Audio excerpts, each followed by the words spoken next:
Hi, my name is Dale Lewis. I'm the head of UK operations for the reptile development for Reptile Systems in the UK. And this is... My name is Peter. I'm also part of the reptile development crew as well. We go through and develop and bring out prototypes and test products and all sorts of amazing stuff. So just to give you a bit of introduction to the background of Reptile Systems. Reptile Systems is part of a company called Aquarium Systems. Aquarium Systems has been around for over 60 years. Back in the early days, Aquarium Systems used to have a reptile brand and used to have a few reptile products, but due to kind of many partners they partnered with over those years, reptile development sort of stopped until about 2016, when Aquarium Systems decided now was the time to produce a better quality, easy to use brand of reptile products. And that kind of came about over several reasons, really. One, we looked at the marketplace, our customers were demanding our aquatic products, which was great, but they also wanted reptile products which were affordable, were good quality, and sort of no nonsense sort of packaging, really. So in 2016, Reptile Systems was born, so it's a relatively new brand, but we've come a long way. We've got a full list of products, mainly focused around UV lighting in terms of T8, T5 lamps, mercury vapors, compacts, as well as the heating sort of side, and a few other bits of electrical equipment sort of in there as well. So yeah, I mean, we were under pretty strict guidelines when we set up a reptile brand to follow certain ethics or certain standards of what we wanted our reptile products to be for the company Reptile Systems. So do you want to... Yeah, as Dale touched on there, I mean, the main thing was to get really good quality products at an affordable price as well, which is also very important. And the good thing from our perspective, because we are hobbyists as well, we actually keep animals, it sort of resonates a little bit more with us as well. And the other thing we wanted is to come across with honesty. So it is what it is. If we say it's a basking spot, then it's a basking spot. If it's a UV light, it's a UV light. So the idea is to just keep it as honest and as straightforward and as simple to understand as possible. What we've found with a lot of stuff in the hobby is lots of manufacturers try to make it sound over-complicated and over-technical. And instead of impressing people, it just frightens people. So we wanted to rein that back a little bit and bring it back into our arena as hobbyists so we can take control of it, really. So for the first podcast of Reptile Systems, we're actually in our animal room in the UK, where we do a lot of our real-world testing with our own animals. Some are mine, some are Peter's animals, some are rescue animals that we've used. But all the animals in here are all using Reptile Systems equipment. We believe in testing, which we'll touch on that in a short while. But we test the animals with our equipment to make sure our equipment stands up to the real world.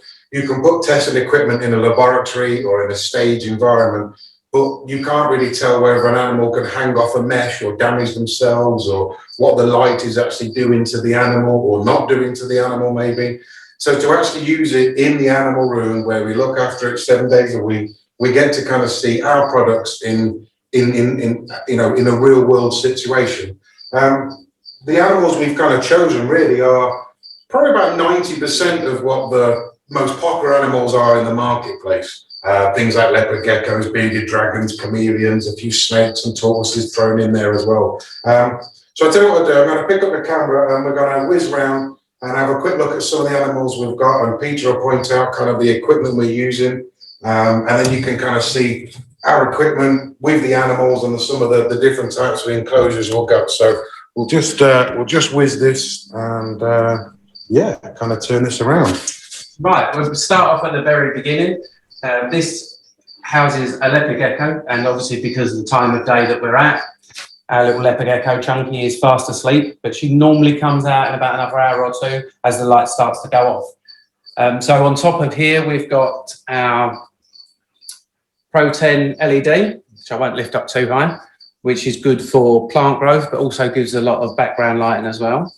And then we have our UVB light here, which, as you know, there's been big steps made towards providing lighting for leopard geckos and stuff that were previously thought not to need UV lighting. But the benefits are obviously massive.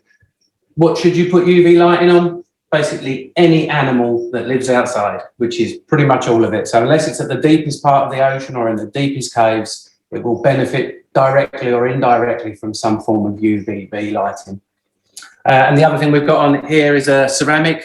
So it'll just push light down onto a basking spot there, or heat down onto a basking spot, just so it all stays lovely and warm in there. So that is a very typical leopard gecko enclosure, plenty of room. The next thing we have here is a Madagascan giant day gecko, which is absolutely a stunning animal in itself. On top, we've got a heat projector to obviously provide warmth. We've also got a heat mat on the back of there as well, which all your heating devices need to be on thermostats. We can't stress that enough. And we have a coil type UVB product on there as well. You've got two different types of compact UVBs. You need to make sure you're using the correct one, but we will touch again on that on a later video, how to use your equipment properly. The next thing we have is our wonderful, charismatic tortoise. This is Billy. Billy is a little bit of a character. And what we've done, we've actually had to custom make some of the product here. So we've made a gantry so we could put on there. We've got a mercury vapor on the front. We have a heat projector on the back. And then we have a UVB T5 light here as well. And then a Pro 10 to give us visible light. So we've covered all of the basics that reptiles need, which would be heat, light, and UV. If you stick to those three principles, it's a good place to start for all of your equipment needs. This enclosure at the bottom there is our bearded dragon enclosure. It's just under a revamp at the moment. This did have some natural wood and rock and that sort of thing in there, but we've decided to scape it using some polystyrene and some grout and that and some different colours. So obviously when the new bearded dragon kind of goes back in his enclosure, so we've got a mercury vapor in there. There's a T5 fixture and an LED fixture for visible light as well.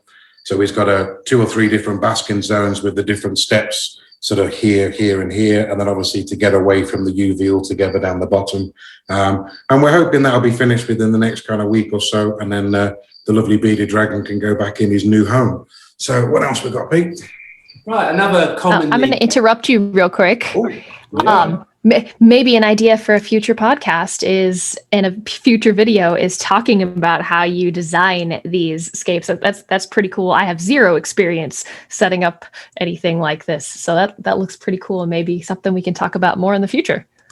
Yeah, so one of the things we've done for our social media channels, including YouTube and Facebook, there's actually going to be a video for this from start to finish, from sort of ripping out the old enclosure to the first levels, and then the drilling the holes out and this sort of thing, and colouring it all up. So there'll be a sort of 10-minute video on YouTube. But yeah, definitely next time, one of the future podcasts, once it's all finished, and obviously there's a bit of work to be done there yet. But yeah, we can do something like that. That's no problem at all. Yeah, I mean, we could even just show basic techniques on how to make stuff and how to sculpt things and provide rocks. No, we're always making stuff. It's kind of one of the things that we love about the job, is to make different gantries for this one and make different prototypes and try different things. Some fail miserably and just don't work. But then other things work really well and they get kind of put into future production. So I think that's also an important part. A lot of the stuff that we test and play around with and we make up generally become future prototypes for other products, which is quite interesting as well. That's pretty cool to know that, the people that are building and selling these products have actually, it's tested by people who are hobbyists that are just passionate about it. That says a lot. Testing, one of the biggest things that we do at Reptile Systems. The product has to be developed. So we might make a prototype, for example, then it will go on to the lab kind of test bay where there's no animals involved, so nothing gets harmed. Just in case we got something wrong. So then we're testing the product in a lab grade. Then we'll put the product into the animal room with actual animals to make sure it's perfectly safe. And this all happens, this could be a year, maybe 18 months down the line before we even go into full production. And we'll get a sample production made of the actual product that we're looking at. And then we'll put that on test, make sure everything's all right, make sure the animal can't do himself any damage, or make sure it's right for the animal or right for the consumer maybe. And then eventually, once all these things are done, we'll put the product in production and hopefully kind of sell it and make some money. Maybe one day. As well there, we go for all these wonderful things and we make these idyllic products that we actually want. And a big problem is when we get to what it's going to actually be as market price as well. That can also be very difficult. Because sometimes we can develop a product that is absolutely amazing, but the end price point might be prohibitive for production. Yeah, sometimes you can spend too long producing a product and realize that you're never going to sell it because actually it's far too expensive. So it gets canned and we move on to something else. So these two enclosures, just to kind of go back onto this, this one's for a crested gecko. Again, very popular here in the UK, and I believe it's quite popular in the States as well. And we've got a New Dawn Pro 10 LED in our canopy, which is growing the plants. We've got the UVB compact for the UV for the animal, and there's also a heater in the back corner there, providing the heat in the enclosure. This one's our garter snakes. They've just had some babies. We've initially just done a quick Facebook post of this one. The large female in there has had another set of baby snakes, so they've just been taken out, so hence why they're all hiding out the way for us. But again, we've got T5 UVB lights, we've got some T5 New Dawn lights, and you've also got the infrared heat projector in there. Again, covering all those bases, UV, visible light, and infrared, and they're the main sort of three things really that we can sort of focus on. And I don't think we can stress enough either. As we said, there's a lot of these species that previously were thought not to need UV, especially snakes, but the health benefits are so massive. Not just the physiological benefits, but also the psychological benefits for the animal as well. One of the biggest things that's happened in the UK and Europe, and I know is getting very, very popular in the States, is bioactive enclosures. Sometimes no animals. This viv here, for example, is 3 years old, and there's never been an animal in there. It was purely set up for testing, really, our plant growing LEDs, our New Dawn LEDs.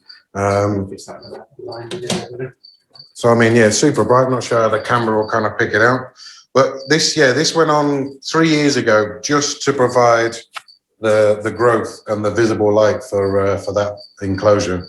And like many of our planted enclosures, these grow so well. We take cuttings from them. They're trimmed out. Wow, that's impressive.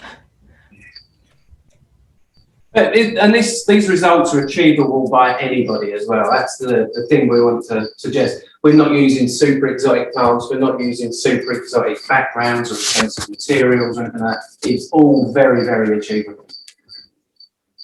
There we are. So then we move around the corner onto the other side of the room. And this is a 2-year-old paludarium. So a paludarium is where you have, for people that don't know, a paludarium is where you have an aquarium at the bottom and you have all your plants at the top. So again, this is being lit by our New Dawn LEDs. So we could probably just see there's quite a lot in there because there's quite a lot of plants, providing all the visible light and 6,500 Kelvin for all the plant growth. Now, there is some frogs in there. There is some blue azures in there. Somewhere hidden. There is 7, believe it or not. But with the accelerated growth of all the plants, this gets trimmed back every month, 6 weeks. Yeah, there's a little tidy up every week, and then it's all trimmed out. And then you've got your aquarium down the bottom there, but I think all the fish are in hiding at the moment. But yeah, so this is just something again that's a bit of a passion of mine and Peter's to keep growing plants and take cuttings. Nearly all the plants you see in the room have all come. Yeah, from this one. From this one we set up sort of 3 years ago. So the bromeliad, which is this plant just here, this had lots of babies. There you can just see there's another shoot coming off just here, and they are in there as well. There's some down here and some at the top there. And you can change the colours of them as well to a certain degree just by the amount of light or the natural light they're getting. So it's quite a special enclosure for us. It's the first one we've ever done in terms of a paludarium. And the concept of it. So yeah, it's worked really well. And I think the good thing about it for us, especially being based, our sort of mother company is an aquatic company, we've also got a lot of aquatic product in there in use as well. Not just in the sump itself, but in the corner of this. You can't see it at all. There is actually a waterfall. Let me see if I can show you the waterfall. Yeah, there's a waterfall in there. Kind of down there somewhere, but yeah, with the plant growth the way it is, it looked beautiful for the first few weeks. And then, so yeah, as Pete said, this one's actually got a sump. So all the filtration and heating and water flow is all kind of done from this tank at the bottom. This pumps up, overflows, and this one overflows kind of back down again. So it makes it a complete recirculating system, but all the plants' roots kind of bed down into the water of the aquatics. So the fish waste actually feeds a lot of the plants as well. So it's a self-nutrienting sort of environment. So yeah, it's just as nature intended. So that's the idea behind it. I love those systems. If I had extra space in my house, I would have one of these. Well, now you can get them sort of quite small. You know, I think Zume brought out some really small to medium-sized paludariums. I mean, they're really easy maintenance because the fish look after the plants take the nutrients and the waste products away, so they look after the fish. The whole thing just becomes a fantastic ecosystem, and you know, you end up kind of looking after the plants and trimming the plants back more than you do kind of looking after the fish. It's a beautiful way of getting a slice of nature into your house because it's very easy on the eyes as well. It's very relaxing. As we were saying earlier about the prototypes, this vivarium paludarium is actually a prototype from quite a long while ago as well. Yeah, we wanted to bring out a high-end paludarium product, and it's in work in progress. It's something we've not dropped, but with COVID and the pandemic, certain things to kind of work on had to sort of sit on the wayside for a bit. So unfortunately, that's one of the things that sort of got pushed to the side. So maybe one day we'll kind of pick it up and finish it. Maybe. We'll see how it goes. So what have we got at the top here? So at the top, this is our breeding colony of stick insects. The idea of all these different stick insects was to develop an insect food that these guys ate. And it's proving to be difficult, I think is the right word. Yeah, problematic in some. Stick insects are a fantastic insect to have. They're really easy to look after. They breed well. They're fantastic in the way they move. But the problem is they're quite fussy eaters most of the time, and they like bramble and certain types of plants. But trying to get that as an artificial food source that you can keep in your fridge or in your cupboard and then sort of just feed them sort of once a week is proving a bit tricky for us. So we're still work in progress. We've tried a few different things and some seem to work better than others. But we've had some success with some of the products. So we'll get there. So in the large enclosure underneath, these are Pete's babies, actually. I'll let Pete talk about this one. There's some blue-tongued skinks in this enclosure. And like lots of reptile pets, they might stick themselves about for a few hours every day.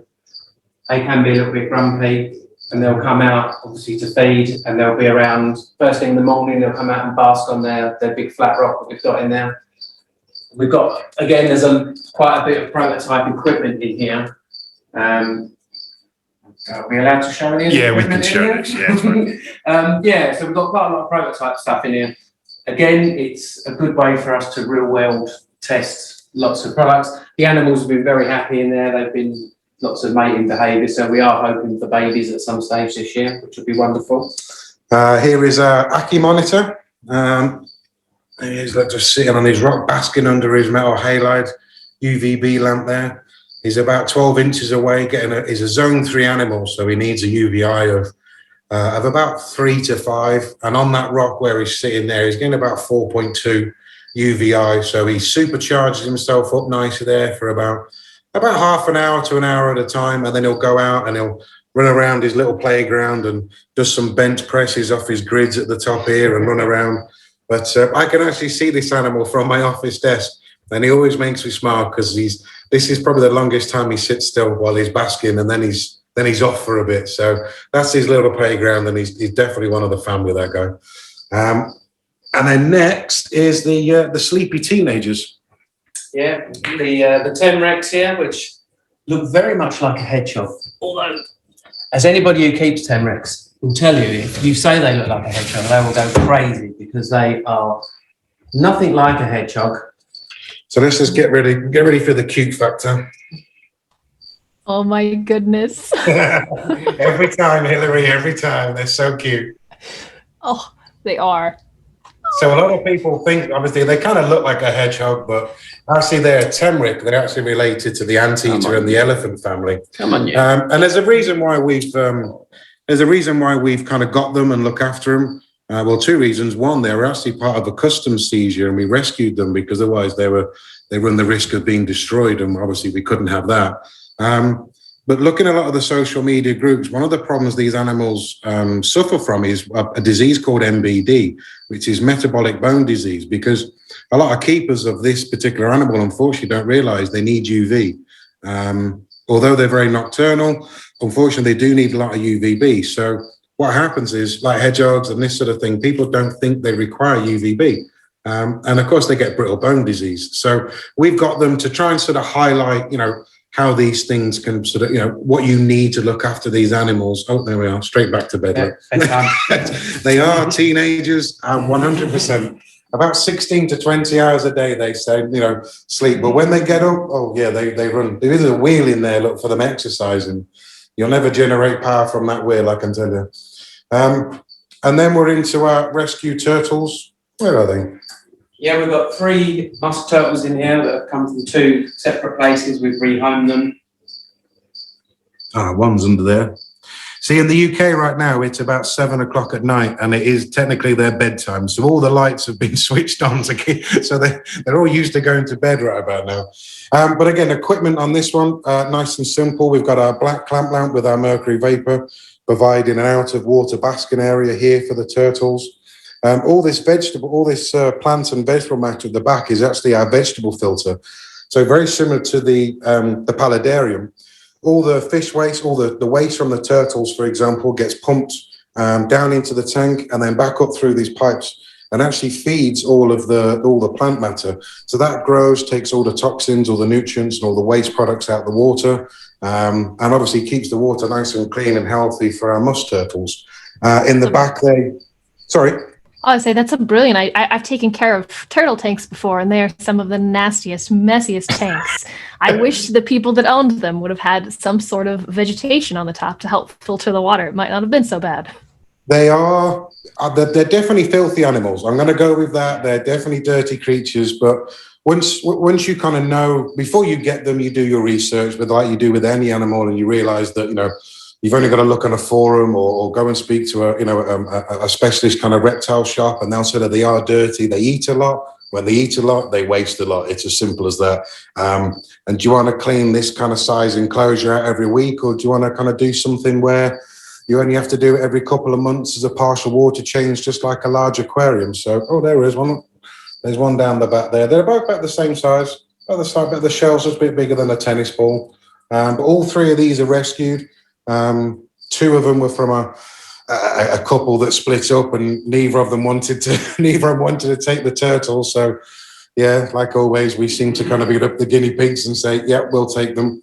But the vegetable filter is a fantastic thing. One, it provides a bit of food source for them as well. You can see there's not much in the low-hanging vegetation. Anything that touches the water, they eat, which is all good for their diet.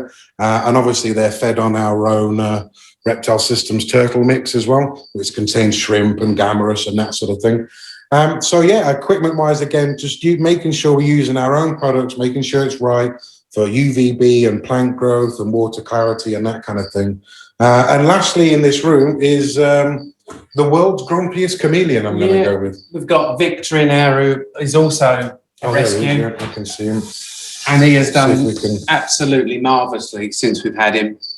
Oh yeah, so he is just there at the end of my finger, all kind of camouflaged and hiding away in his green and red. If you go near him, he doesn't like being handled. We don't know the history behind or how he was kept, but some chameleons you'll see in certain, in Facebook posts where people have got them on their hands, and they're quite friendly. This guy's not, not in any way, shape, or form is he friendly. So we leave him alone. We look after his enclosure with real plants and lots of ledges and hidey places. So in this one again, our own products. We've got the T5 lights up there. in our T5 fixture, and we've also got the basking spot there. Now, interesting, what we've done is we've cannibalized two of our products here. We've got the rotating bracket, which is our ceramic bracket here, and then you've got the silver dome. What we've done is we've added them both together so we can angle the light sideways. Now, one thing chameleons like is they're not a great fan of light or UVB coming directly over the top of them. You'll see them sitting on a branch and they sort of lean to the side. And when they lean to the side, it's to try and let more of the light and UVB receptors kind of get to the side of the body. So to angle the actual heat and light on the basking spot onto its side, where is so this is kind of normally his kind of basking area here. So he gets a lot of this light onto the side of his body. And then they just perform a lot better. The growth, the vigor, the colors, everything's a lot nicer when you provide the right environment for them, really. So yeah, it's a very naturalistic way for them to achieve good temperature. So he'll come out there in the morning, as Dale said, and he'll sit under there. And the idea of it is it mimics the sun as it sort of rises. So they actually try and hold their body parallel with the sun to soak up as much of the sun's energy as possible. It's a very efficient way of heating yourself up, especially if you're flat. Yeah, flat-sided, yeah. So we're just going to leave the reptile room. It's going to show you one thing you said you liked, Hilary, was the paludariums. So we made a new one only 2 months ago, and I just thought I'd show you this one as well. So this is our latest paludarium. So this is a much bigger aquarium at the bottom with a completely open top sort of growth. So you can see there. So this is lit by our two New Dawn spots. They're both 35-watt spots kind of coming down to light this enclosure. And you can see there you've got the bromeliads as well and some of the air plants that were in the other enclosures that are propagated this one. All kind of cork ledges and siliconed in. So that's the kind of paludarium side. And then obviously we've made a much bigger aquarium side here, just with a few small fish in there. It's only a couple of months old. Some roots kind of coming down, making the whole thing. And then we've got a mister on there as well. So you can see that's what these nozzles are. So about every 4 hours, because it's an open enclosure, yeah, it needs a lot of water especially on the moss wall at the back. When it started, it needs soaking. Yeah, every few hours it needs a huge amount of water, wow. And it's quite warm in the office. So this is something, yeah, this is one of our latest ones. So the one I showed you earlier is about 2 years old and this is 2 months old. So wow. Even though at 2 months it looks beautiful. Oh my gosh. Well, that's the power of New Dawn. You see, that's our plant-grown LEDs. It's quite surprising what they do or what they can do. So yeah, I don't want to show you too much of this because I'm going to do this over another podcast. This is some of our testing area that we kind of do for the different things regarding LEDs. And inside our grow tent over there, it's top secret. Can't show you that just yet. So this is our aquaponics system. Very similar to the paludarium, but the aquaponics system is basically what you use fish in the pond at the bottom. So there's a few koi in there, small carp, and what they do is they basically kind of wee and poo in the water, as we know, produce loads of ammonia and nitrates, and that gets pumped up, comes in the top there, and flows through all these gutter pipes, and then kind of down through the next level and then down through the next level and basically ends up kind of back in the pond. And we've water changed this pond every 6 to 12 months, maybe. Yes. We test it every couple of weeks just to make sure. But the amount of plants to the amount of fish is just about right with the food that's going in. And if I zoom out, you can just see how much growth there is on the what is it? Pathos. Yeah, the species of plant, I mean, it's coming down the side there. It's trying to attack you when you walk around, and it's growing up over the top over there as well now. So, yeah, and that's time-wise. So I reckon this is probably 2 years old as an aquaponics system, but the Pathos was planted on that top shelf maybe 6 months ago, maybe 7 months ago. Oh and it started off with just 2 leaves.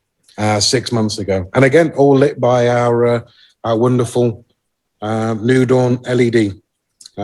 What we usually do with this system, this time of year. We normally have the planters and we'll grow tomatoes, we'll grow chilies, some peppers in there and some lettuce in the troughs. But this year, the winter was so cold, it's actually the weather's only started warming up in the UK in the last few weeks. Lovely UK weather, So unfortunately. we will be putting tomatoes back in there again. And we got a fair yield last year of tomatoes. We only managed to get a few chilies. The peppers were pretty good. So lettuces were good. the lettuces were delicious, actually. Yeah. So we will be doing that again. We will, because we'd like to try and promote the whole grow your own food. Because even if you had a flat with a balcony, for instance, you could put this unit out on your balcony, you could grow your own organic food. There we go. So that's our aquaponic. I think it's funny. Sorry. Sorry. I think it's funny that you mentioned that. I'm looking at this. I'm like, man, like I could really go for some fresh homegrown tomatoes. I haven't had one in years. And you're like, it grows tomatoes. I'm like, all right. It's one of the ideas we did. This is a completely self-contained in the bottom there. I mean, it's this is about 48 inches long by about 30 inches and about 24 inches deep. And the whole idea was it's completely self-contained. So it's built on this kind of decking sort of wooden frame. Everything's on there. So it all runs off one plug. It's all wired in together. And the concept was actually from a company that contacted us a couple of years ago that wanted us to design an aquaponic system to go into restaurants. So you could choose, you would see the chef come out in these kind of high-end restaurants and take the herbs and spices off the shelf and put it into your salads or put it into your food. And they did that, but they didn't want the wood. They finished off with chrome. It was aluminum and chrome. It was very harsh. So yeah, but it Expensive. escalated, and although the concept is exactly how we started it with this one, it's been modified. It's about twice the size, and it's also about 9 times the price of what this one was. It's cool though. It's got someone coming out and getting your parsley just fresh off there and putting it as a little garnish on top of your meal and chopping up some chives and putting it on there. Yeah, there's about 3. I think we've got 3 customers or 3 restaurants in London which have gone for the concept. So it's quite nice to kind of see, a reptile-based product, an aquatic-based product in terms of the pump and the filters that's in there, sort of being used completely outside this industry for something, in a food and a restaurant that has got nothing to do with aquatics or reptiles, but the product is still being used. At the end of the day, it's a water pump and it's lights to grow plants. You don't have to have reptiles. You could just have a beautiful planted enclosure to kind of benefit from using the products. So we swing round, and this is probably the last this is our newest enclosure. So forgive the external filter on the floor there. This is a donor filter for the new tank. So what we've got here is our little quad system. So we've got 2 small tanks at the top with some Siamese fighters in. They overflow down into this tank with some platies and a few live bearers and gouramis. And then that overflows down into this tank with a few other little bits of community fish. And then that flows down into the sump.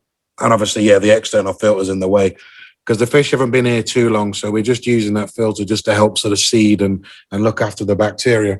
So this is, it's only about a month old now. Yeah, so there's the little Siamese fighter there, just at the front. One of my favourite fish of all time, that, Hilary. That's my favourite fish. I will keep that in mind. Hence why we had to have a nice red Siamese fighter. So that's kind of where we're at. I mean, we've got a whole kind of testing bay. I'll just kind of roughly kind of show you where some of the laboratories and sort of testing area is. That's just sort of some of it for now. But I want to go back, and I think we can do a whole kind of podcast just on testing and product development and, kind of how to use some of the products and the pitfalls, the mistakes that we've made maybe over the years that we could probably benefit from, from kind of telling people and that sort of thing. So I'll just turn the camera back around to us for a second, and we'll just have a quick chat and sort of finish off, and then we'll go from there. So as we've explained and sort of shown you the animals that we have here with the animal room and a few other things, there's a few experiments that are constantly kind of going on, but also it's all our own products. Yeah. From start to finish, as Pete said right at the start, it's all real world tested. We can put it out in the test bay, and we can have it very artificial, just doing on, off, moisture testing, all these kind of things.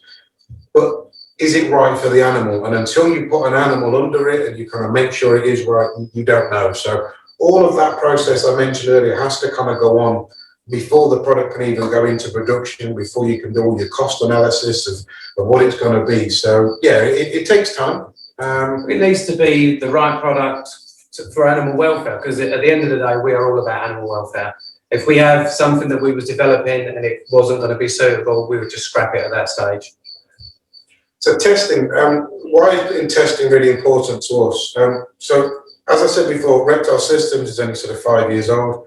And we did what everybody else does. We kind of went to several manufacturers and said, can you make me a 10% lamp, a 12% T5 lamp for our reptiles? And they did, and we brought them, and we got them, and we used them, we put them over animals. Yeah, we looked at all the figures and all the readings that we got from the manufacturers and the factories and the various places. Everything looked great. It did look fantastic. Until we started using them, and we started noticing some strange behaviour in our animals that we've been keeping for years. And so then you start to look at the lamp, and you start to think, well, is the animal different? No, hold on. So you actually test the lamp, and you check the UVI or the UVA, or the spectral output and the UVBs, and you notice that actually when you've gone to that manufacturer and asked for a 10% lamp, it's completely different to that manufacturer for its 12% lamp or 5% lamp, and they're all different, and none of them give you the information about UVI or UVB on the packaging, so it's just real guesswork. And then you have to buy equipment to be able to test how high you should have them from your animal, all that sort of thing. So that led us to, we can't trust anybody anymore. We have to do this ourselves, and we have to pass this information on to the consumer so that they know, without buying all this expensive equipment, what to do. So all of our lamps, all of our UV-based products will give you a UVI-based figure at several distances away. And we can only fit so much on the back of a lamp sleeve. Yeah. So, but if you go onto the Reptile Systems website, you can click on details on the actual products, and you can see a full breakdown of what UVI you're going to get at 18 inches through a mesh with this product or without a mesh or whatever. So there's a lot more information on the website on Reptile Systems. But yeah, we kind of got lied to, I suppose, or misled, I think is probably misled would be more, by the manufacturers. So now, if we want to develop something, we get the product, we test it, we change it, we look at the actual breakdown, and that's all on the test bay away from animals, and then we work on it, and when we're right and we're happy, that's when it goes into development. And although we've got a full range of T8s and T5 lamps now, we're still testing, we're still trying to find the next one, we're still trying to find, can we make it better? Only today we received some new T8 samples from one of our manufacturers we're working with, just to try and better the product each time. And if we can keep doing that, we keep ahead of our competitors, which is one thing, but we also make better animal welfare and better for the consumers. So that's where testing is really important for us, because we had problems. We did have problems in the early days. So now we don't take anything for granted. We only use what we know. And your listeners can actually follow us on several of our social media, and you can actually see some of our mistakes, some of our wins, some of our victories on things like Facebook, Reptile Systems on Facebook, on YouTube, on Instagram. You can actually see, like the vids I was talking about, the paludariums, or this guy here. You can actually see that over the years, over the months, over the years, growing and growing and growing with the few little Facebook lives we've done, or the few YouTube videos and that sort of thing. So I would say one of the biggest things we did, or the bravest things we did, about 8-9 months ago now, is as a new company, it's difficult to kind of make massive changes. You end up just following the same ways that everybody else did, and we didn't like it. We wanted to make a range of UV lights much more practical, much more user-friendly, much more correct, much more easier to use. So we adopted a range or a system called the Ferguson Zone. Now, the Ferguson Zone was developed by Dr. Gary Ferguson, an American scientist, with a few others along the way. And he went out into the wild and he found loads of different animals and put a solar meter under where they were basking and said, okay, that chameleon is sitting there in a UVI of 2.2. That chameleon's sitting there at a UVI level of 2.1. And he categorized thousands or hundreds of animals to start with and added on over the years. And there's been lots of field research from other scientists as well. There's been lots of that other have added in. Definitely, yeah. And what he did is he grouped all the most popular kept animals in the reptile industry and grouped them into 4 zones. So you've got zone 1, zone 2, zone 3, zone 4. And all the animals, so a bearded dragon, for example, is a zone 3. A leopard gecko, which is obviously nocturnal, they don't need huge amounts of UV, but they need some small amounts, so that would be a zone 1. Chameleons are in the middle, so they're a zone 2. And obviously your big sun worshippers, like Uromastics, for example, that sit out in the midday sun, found in the deserts, they love it, they're in zone 4. So we took this zone concept and applied it to our packaging. So now consumers all over the world can buy a zone 3 lamp for their zone 3 animal.